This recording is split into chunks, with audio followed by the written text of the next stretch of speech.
Hi everyone, I'm back after a very long time. This time we will build the Soviets' iconic multi-barreled rocket launcher system known as the BM-21 Grad by the NATO codename. It's a 135th scale kit of Zvezda. It's my first time making a Zvezda kit and I have to say that I'm very satisfied from the molding and the level of detail of this kit. I did not see any flashes on the sprue. In addition, there are almost no mold marks that cause us to putty and sand for a long time. As I said, the level of detail is fine. The engine of the Ural truck carrying the rocket launcher system is given in full detail. Also, the chassis and the interior of the driver's cab look very nice in terms of detail. We start the building of the model from the engine part. Ural 4320 truck is a 6x6 off-road truck, and this truck is offered with two engine options with 11.2 liters V6 turbo diesel and 15 liters V8 diesel versions. The model we will make is V6 turbo diesel. I searched the reference pictures of the engine online. I can say that the parts given with the model are almost complete. The engine is very easy to assemble. It's a model that you can enjoy a lot while making it. I can say that the only part that needs improvement in detail here is the V-belt. Other than that, this engine is nice as the engine kit sold as an extra for some models. While continuing the building of the engine, I wanted to assemble the chassis and see the engine bed. Meanwhile, I completed the assembly of the remaining parts inside the chassis. I replaced the turbo part of the V6 engine and did a dry fitting test. Although the details of the engine are nice, I thought I should make a few simple additions to the engine. I used 0.2mm wires, which you can find at home from any broken electronic device. As these cables will not stick with the plastic model adhesives, I'm using super glue here. It is useful to be very meticulous when working with the super glue. A little touch with the toothpick will make the wire stick to the surface. I bring the cable where I'm going to stick it, cut it and glue it. The whiteness you see on the turbo here is epoxy putty. The turbo in the reference videos is a little more rounded and has a rough surface. I used epoxy putty to create this effect. Assembly of the engine finished in no time. After placing the engine on the chassis, we will put the driver's cab and rocket launcher system on them. So all painting and weathering of the engine must be finished. So I prime with Mr. Finishing Surfacer first. It will be convenient for you to plan in advance what stages will be done and which parts will be painted before starting the construction of the models. Some parts may need to be painted before assembly, while others may need to be left unassembled until the last moment. Mr. Surfacer delivers an excellent result as always. You can understand this when you look at the smoothness of the paint on the surface. While examining the reference pictures for the details of the engine, I saw that the entire engine was in aluminum color, but I think it would be a better choice to use matte aluminum here. I paint the spark plug wires in solid black here, and a thin and long bristle brush came in handy. Again, in the reference pictures, I noticed that the engine's turbo was oxidized and its colors changed depending on the use. While I was looking for a suitable color paint for this, Model Master's lacquer metal paints with a warning for airbrush only caught my eye. The colors were close to what I wanted, but I didn't know how they would turn out with a brush as they were very thin paints. When I applied the paints, I got a better result than I expected. When I applied a few coats, I liked both the color tone and the texture of the paint on the surface. I paint the radiator pipes black.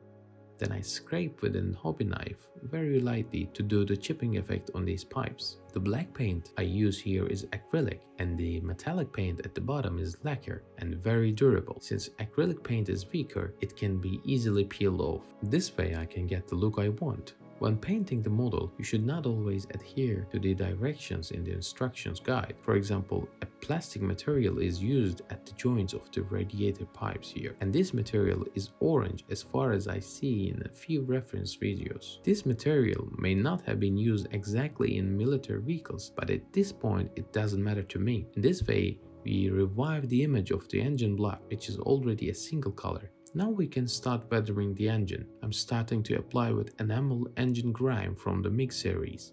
What I'm trying to do here is apply this enamel paint around the outer detail parts. Due to the nature of the paint and the slippery surface, it easily gets around the ledges of the parts. Our target is the corners, around the ledges, and areas that can hold dirt.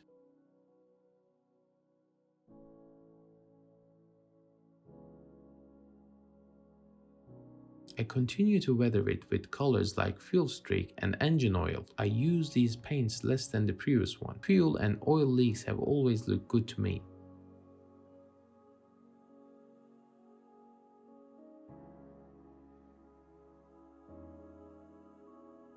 Finally, I splash the fuel stains paint on the engine with the help of a toothpick. So we can call it finished now, and we proceed to the assembly of the chassis. Although it looks like a simple kit, it is quite complicated due to the painting stages. After the chassis is assembled, we first need to place the engine and then put the cab of the truck on it. Of course, in order to do this, both the interior of the cabin and the engine must be completely painted. So I start the assembly of the driver's cab.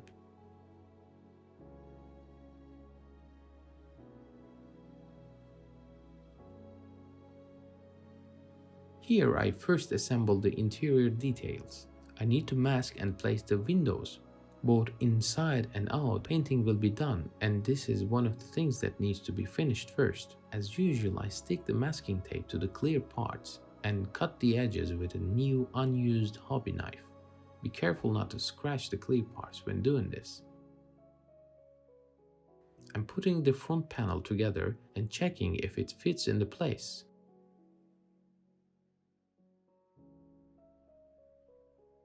When the parts are ready, I start painting with black primer.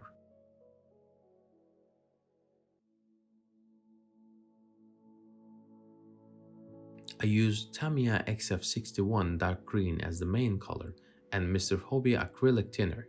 The acrylics of Mr. Hobby and Tamiya paints are chemically the same, so their thinners can be used easily for both paints. I pour the paint in a cup and add thinner on it and mix it. The paints must be mixed in a separate container. When I'm too lazy, I pour it into the airbrush and mix it there, but this is not something we want to do all the time, because the paint or thinner you pour first goes all the way to the tip of the needle, and when you pull the trigger, since paint and thinner did not mix well, it can ruin your paintwork.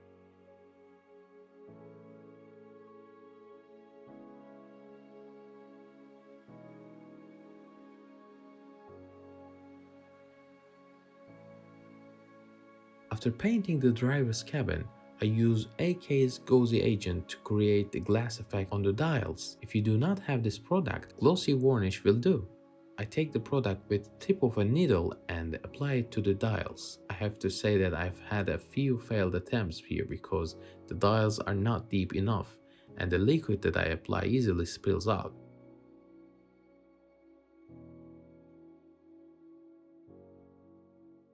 I mix the main color with yellow and do some chipping. The application area is very small, so it doesn't matter to me how much yellow I use or what shade of yellow I use. My main purpose here is to lighten the main color. In order to do that, I use yellow, which is one of the main colors of green. I apply with both sponge and brush. Brush is more likely for the edges and sponge is for the chipping effect. In order to have a nice look, painting doesn't have to be realistic all the time. Then I use dark gray color to create metal effect. Mostly I use German gray, and I think it's one of the best shade for the metal look. But you should not stick with one color or painting method. Different variations will produce more interesting results in my opinion. Otherwise, all the models we make will look alike. I'm trying to do very little application when doing chipping on the door. In this model, my aim is to create a lighter weathering where aging just begins to show itself. When I finished painting the front panel, I sealed it with X22 clear varnish to protect the work we have done so far, because washing is next. Here I noticed a point I missed while planning the paint. I tried to give a glass effect to the dials by applying the gauze agent before. Now X22 clear varnish will wipe it out because all the surface will be glossy. So after matte varnish, I have to apply gauze agent again. This is actually a good example that shows the importance of planning the assembly and painting stages correctly. After the varnish dries, I apply dark brown wash enamel paint. Here, instead of flooding the surface with the wash, I applied it to the places I like and then cleared the excess paint with a brush dipped into enamel thinner. We should take advantage of enamel paint's capillary action. I used a few different colors of enamel paint for weathering of driver's cab. The dust and dirt deposit of the AK series has got the perfect tone for dried mud or dust, but it is very strong when you apply it, and when it is still wet it has a softer color appearance, but when it dries the colors become sharper as it should be, so it can ruin all the paintwork beneath it. I strongly recommend trying it on another place and dilute it if necessary.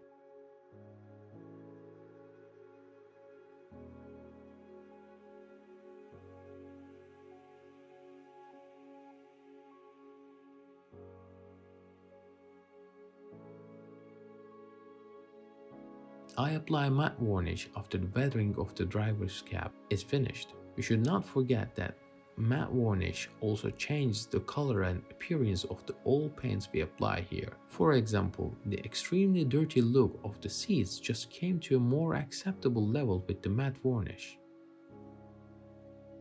Since the painting of the cabin is completed, we glue the front panel and roof and finish our work here. I prefer to use super glue as I glue the painted parts here. When you use the cement we use for plastic, it attacks the paint on the surface and tries to dissolve it first. Naturally, it loses its effect and doesn't give you a strong adhesion.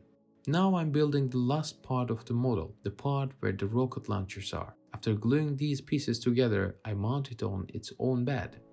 You can position the launcher in a raised position or close in driving mode. The cabin is ready for final assembly with doors and roof.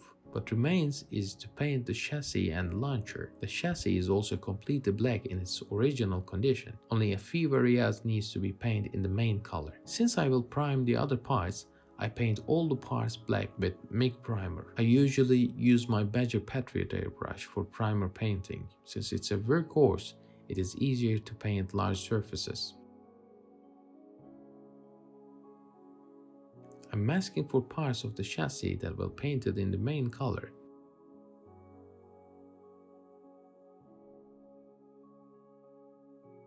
Since I will work in more detail here, I continue with Harder Steenbeck Infinity.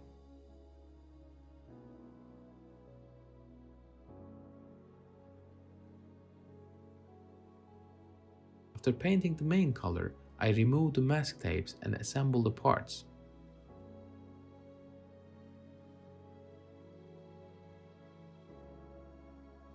Placing the launcher and engine on the chassis, I glue the fenders of the truck with super glue and finish the general assembly and main color painting of the truck. I didn't fix the launcher itself to the truck because I want to paint that part separately, and I also have a plan to make a canvas. It will be easier to work this way. Yes, we did finish the whole assembly and painting the main color except the wheels. I would like to end this episode here because we have a lot of detail painting, chipping and weathering in the next video. Until then, take a good care of yourselves.